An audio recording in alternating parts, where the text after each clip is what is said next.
Good morning students. आज हम क्षितिज के गद्य खंड में चैप्टर 5 प्रारंभ कर रहे हैं, जिसका नाम है नाना साहब की पुत्री देवी मीना को भस्म कर दिया गया। इस पाठ की जो लेखिका हैं उनका नाम है चपला देवी। आइए हम पहले चपला देवी के जीवन के बारे में कुछ जानें, उसके बाद हम ये पाठ प्रारंभ करें। द्विवेदी युग की लेखिका चपला देवी के व्यक्तित्व के बारे में कुछ ज़्यादा जानकारी तो प्राप्त नहीं हो पाई, किंतु ऐसा कहा जाता है कि स्वतंत्रता आंदोलनों के दौरान पुरुष लेखकों के साथ साथ अनेक महिलाओं ने भी अपना योगदान दिया है, जिसमें से एक चपला देवी प्रमुख हैं। कई बार अनेक रचनाकार इतिहास में दर्ज होने से रह जाते हैं, लेकिन चपला देवी भी उन्हीं में से एक है। यह एक ऐतिहासिक सच्चाई है कि सन 1857 की क्रांति के विद्रोही नेता धुंधुपत नाना साहब की पुत्री बालिका मेना आज़ादी की नन्ही सिपाही थी, जिन्हें अंग्रेज़ों ने जलाकर मार डाला। बालिका मेना के बलिदान की कहानी को चपला देवी ने इस गद्य रचना में प्रस्तुत किया है।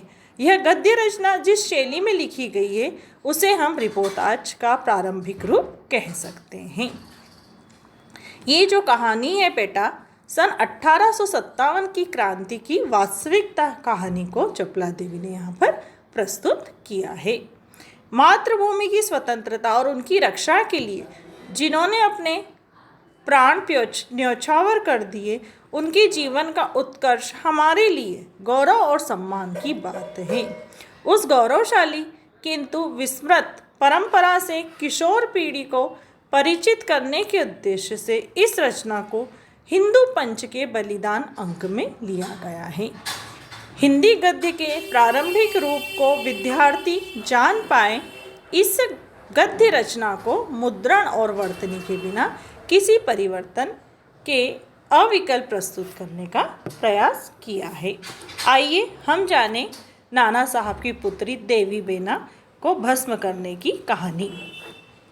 सन 1857 ईस्वी के विद्रोही नेता धुंधुपत नाना साहब कानपुर में असफल होने के पश्चात वे भागने लगे, तो वे जल्दी से अपनी पुत्री मेना को साथ न ले जा सके।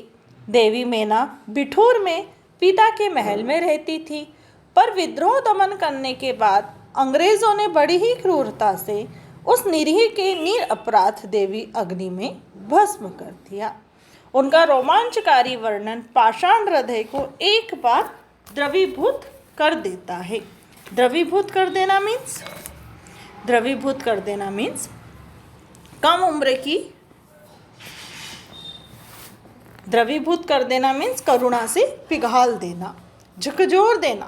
कानपुर में भीषण हत्या कांड करने के बाद अंग्रेजों का सैनिक दल बिठूर की ओर रवाना हुआ।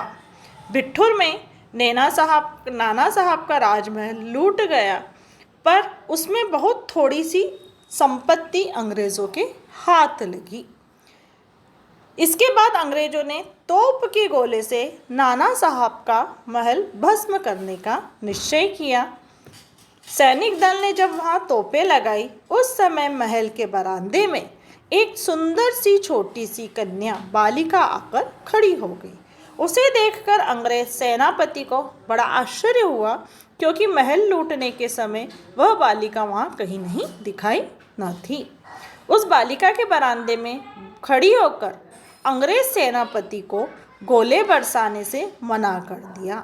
उसका करुणापूर्ण मुख और अल्प वयस देखकर सेनापति को उस पर कुछ दया सी आ गई, और सेनापति ने उससे पूछा, तुम क्या चाहती हो? बालिका ने शुद्ध अंग्रेजी भाषा में उत्तर दिया कि आप कृपा करके इस महल की रक्षा कीजिए। उसने क्या करी? उनसे प्रार्थना करी कि आप इस महल की रक्षा कीजिए। क्या होता है, सन 1857 का जब आंदोलन असफल हो जाता है, तो इस आंदोलन में अंग्रेजों की टक्कर देने वाले जो नेता थे धुंधुपत, सैनिक संगठन करने के लिए बिठूर की ओर भागने लगे।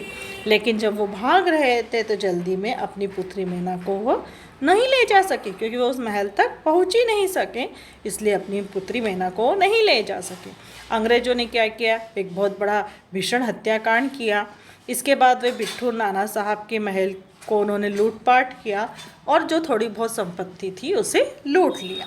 किंतु बाद में उन्होंने सैनिकों को आदेश दिया कि इस महल को उड़ा दिया जाए।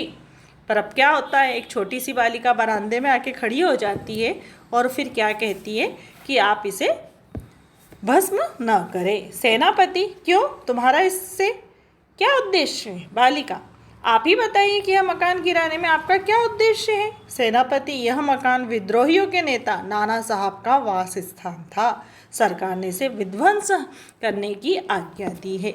विध्वंस करना मीन्स नष्ट करना, भ्रष्ट करना। सेनापति ने दुख प्रकट करते हुए कहा कि कर्तव्य के अनुरोध से मुझे यह मकान गिराना ही होगा। इस पर उस बालिका ने अपना परिचय बताते हुए कहा कि मैं जानती हूँ कि आप जनरल हैं। आपकी प्यारी पुत्री मेरी में और मुझ में बहुत प्रेम संबंध था। कई वर्ष पूर्व मेरे पास बराबर आती थी और मुझे हृदय से चाहती थी। उस समय आप भी हमारे यहाँ आते थे और मुझे अपनी पुत्री के समान ही प्यार करते थे। मालूम होता है कि आप वे सब बातें भूल गए हैं। मेरी की मृत्यु से मैं बहुत दुखी हूँ। उसकी एक चिट्ठी भी मेरे पास अब तक रखी हुई है। यह सुनकर सेनापति के होश उड़ गए। यह सारी बातें सुनकर सेनापति के होश उड़ गए। उसे बड़ा आश्चर्य हुआ और फिर उसे उस बालिका को ही पहचाना और कहा, अरे यह तो नाना साहब की कन्या मैना है। सेनापति है कुछ क्षण ठहर कर बोले, हाँ, मैंने तुम्हें पहचान लिया कि तुम मेरी पुत्री मेरी की सहचरी हो, किंतु मैं जिस सरकार का नौकर हूँ उसकी आज्ञा नहीं टाल सकता, तो मैं भी तुम्हारी रक्षा का प्रयत्न करूँगा। इस समय प्रधान सेनापति जनरल आउटरम वहाँ आ पहुँचे। उन्होंने बिगड़कर सेनापति है से कहा, नाना साहब का महल अभी तक तोप से आपने क्यों नहीं उड़ाया? सेनापति है ने विनयपूर्वक प्रार्थनापूर्वक कहा कि मैं इसी फिक्र में हूँ, किंतु आपसे एक निवेदन है, क्या किसी तरह नाना साहब का महल बच सकता है? क्या होता है, जो है एक सेनापति होते हैं अंग्रेजों के, जब उन्हें आदेश दिया जाता है कि आप क्या करें, तोप से इस महल को उड़ा दें, तो जब वो महल से उसको उड़ाने जाते हैं तब उस बरामदे में एक मैना नाम की छोटी सी बालिका आके खड़ी हो जाती है और उनसे प्रार्थना करती है कि आप इस महल को बचा लीजिए। तो कहते, क्यों बचा लें, हमें तो अंग्रेज़ों का आदेश है इसे उड़ाने का। परंतु सेनापति महल नष्ट करने के अपने निश्चय पर अड़िग रहते हैं। मैना उन्हें अपना परिचय देती है और कहती है, आप वही सेनापति हैं ना जिनकी पुत्री, जिसका नाम मेरी था, वो मेरी सहेली थी और वो मेरे यहाँ पर घर पर आती थी खेलने के लिए। शायद आप ही उसे छोड़कर जाया करते थे, लेकिन आज वो इस दुनिया में नहीं है। लेकिन उसकी एक चिट्ठी मेरे पास आज भी रखी हुई है और उसकी मृत्यु का मुझे आज भी दुखी है। जैसे ही सेनापति है यह बात सुनते हैं, वो मैना को पहचान जाते और बोलते हैं कि हाँ सरकार, तुम्हें मैं पहचान तो गया, लेकिन सरकार का मैं हुक्म टाल नहीं सकता, पर यह महल को बचाने की मैं पूरी कोशिश करूँगा। उसी का कारण पूछा सेनापति है ने, उससे यह महल बचाने का उपाय पूछा। इतने में क्या होते हैं, आउटरम जो वहाँ के गवर्नर जनरल होते हैं वो आ जाते हैं और वो कहते हैं कि मुझे उनसे एक बार इनकी अनुमति ज़रूरी है, तो मैं उनसे तुम्हारी लिए मैं प्रार्थना करूँगा। इतनी बात ही होती रहती है और इतने में वहाँ जनरल आउटरम आ जाते हैं और वे कहते हैं कि आपको आदेश दिया गया था इस महल को उड़ाने का और आपने अभी तक इसे उड़ाया नहीं। वैसे भी इस महल को बचाना असंभव है, क्योंकि अंग्रेज नाना साहब से बहुत ही क्रुद्ध है मीन्स बहुत ज़्यादा नाराज है। उन्होंने हमारे अंग्रेजी कई सैनिकों को मार गिराया, इसलिए सभी उनसे क्या है, काफ़ी क्रोधित है। इसलिए उन्हें बचा पाना, इस महल को बचा पाना मुश्किल होगा, लेकिन फिर भी मैं क्या करूँगा, प्रयत्न करूँगा। तब है इस आशय का तार गवर्नर जनरल को भिजवा दिया जाता है।